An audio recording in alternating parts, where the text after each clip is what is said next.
Muhammad, Muhammad, Muhammadur Rasulullah. Mirza Nasir Ahmed, you are the supreme head of the Ahmadiyya movement.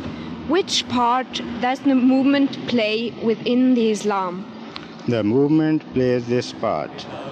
We believe that the Mahdi has come to create the conditions of peace in this world.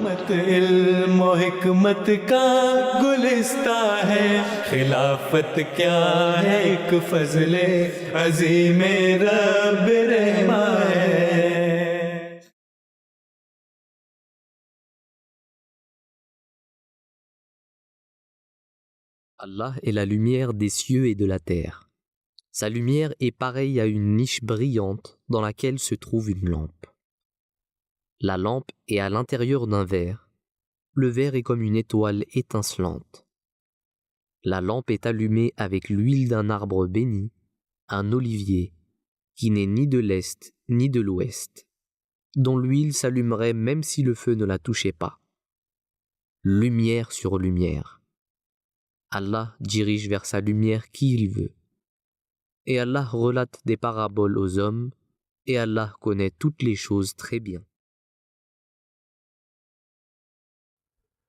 Allah le Très-Haut nous parle dans ce verset d'une lampe qui symbolise la lumière divine.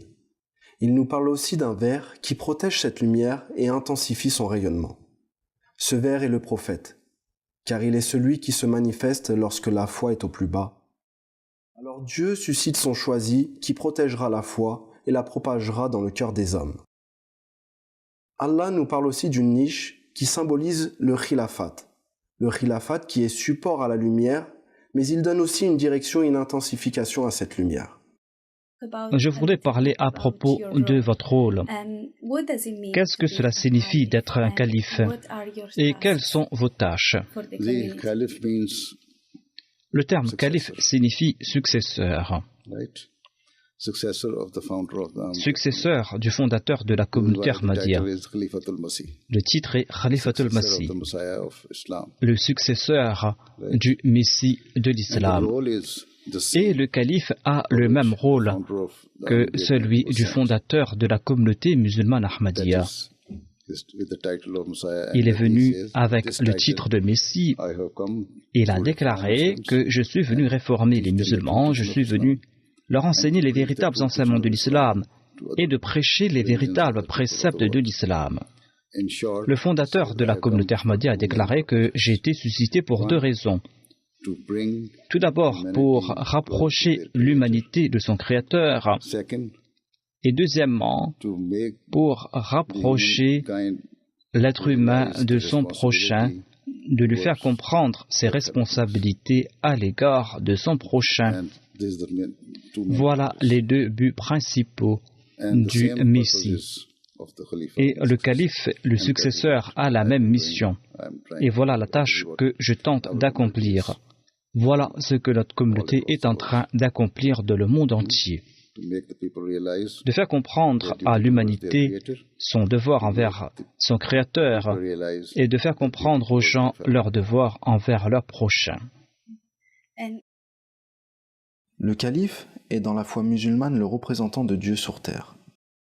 Il est élu par les hommes, mais c'est Dieu qui les inspire de ce choix.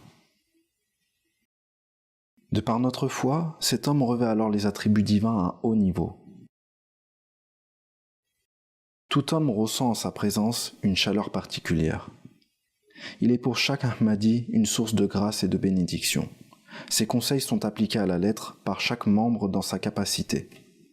Il est alors un guide pour l'humanité et ses propos sont remplis de sagesse et de vérité.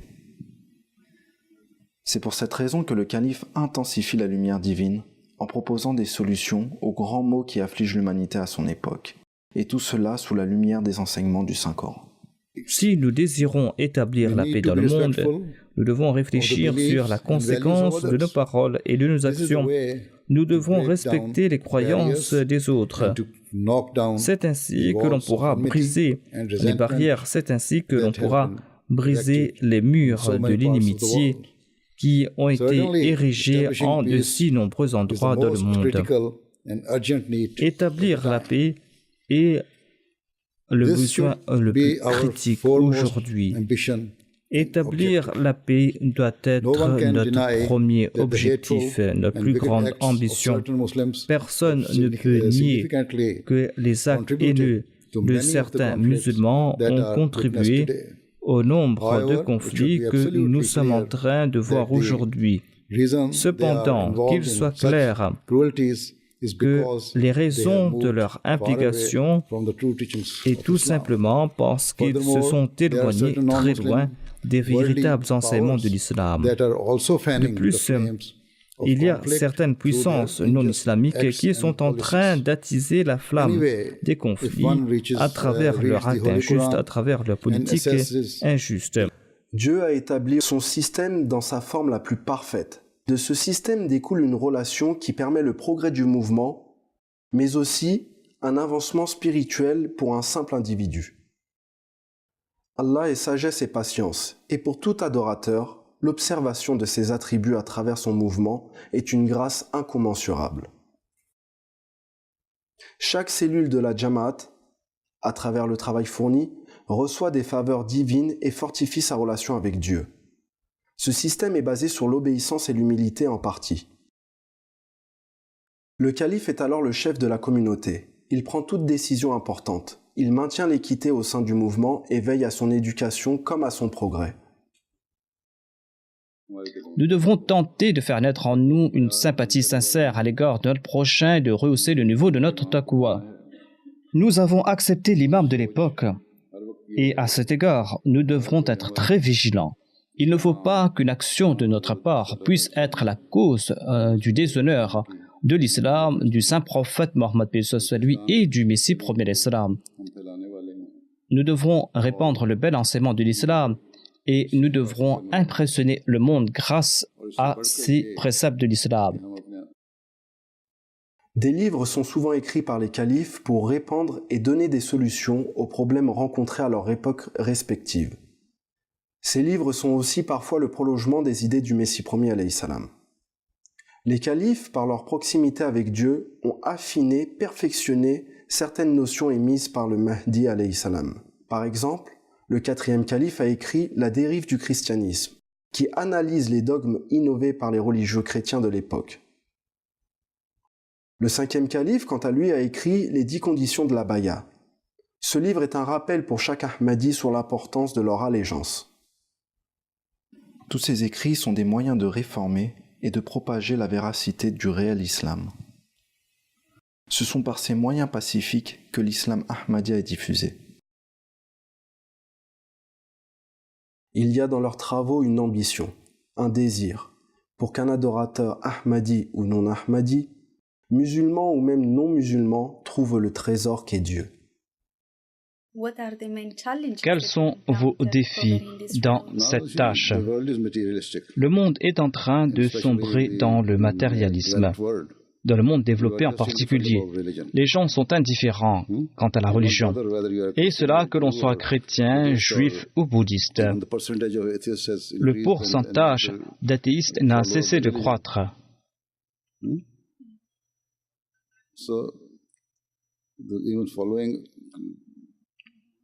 La pratique religieuse est en train de diminuer dans le monde développé et dans le monde en développement. Le plus grand défi, c'est de faire comprendre aux gens leur devoir envers leur Créateur, de leur faire comprendre qu'il y a un Créateur qui est vivant, c'est un Dieu vivant, un Dieu qui pourvoit aux besoins de l'être humain et il est le pourvoyeur de tous les mondes, des mondes visibles et invisibles. Le calife demande à certaines personnes d'organiser des événements dans le but de propager le véritable islam et la beauté de ses enseignements.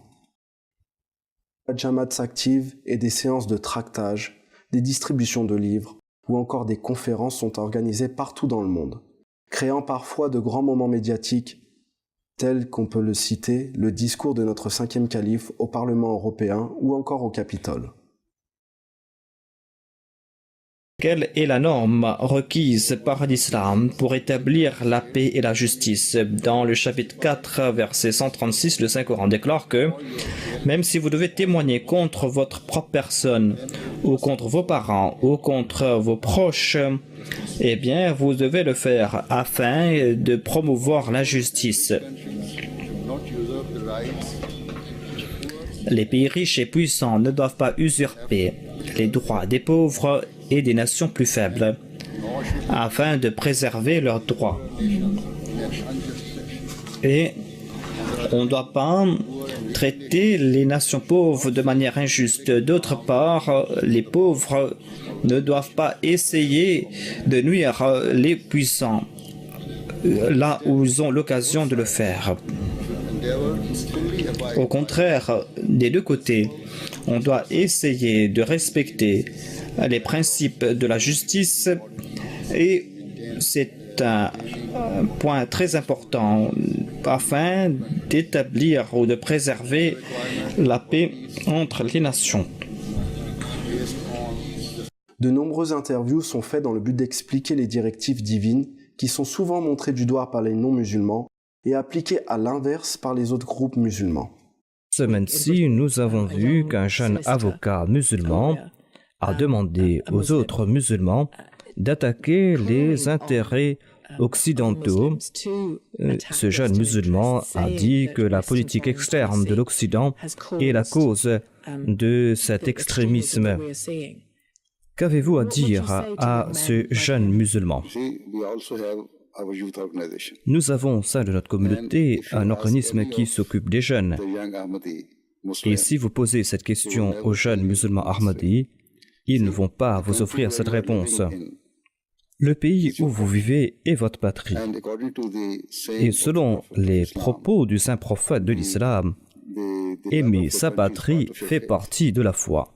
Grâce aux prières de notre calife, à ses directives et à ses conseils, à chaque endroit où réside un Ahmadi, les enseignements pacifiques de l'islam seront diffusés. Il y a ce lien invisible entre le calife et chaque Ahmadi qui contient en lui une lumière, une vérité qui éclaire les hommes tout autour d'eux.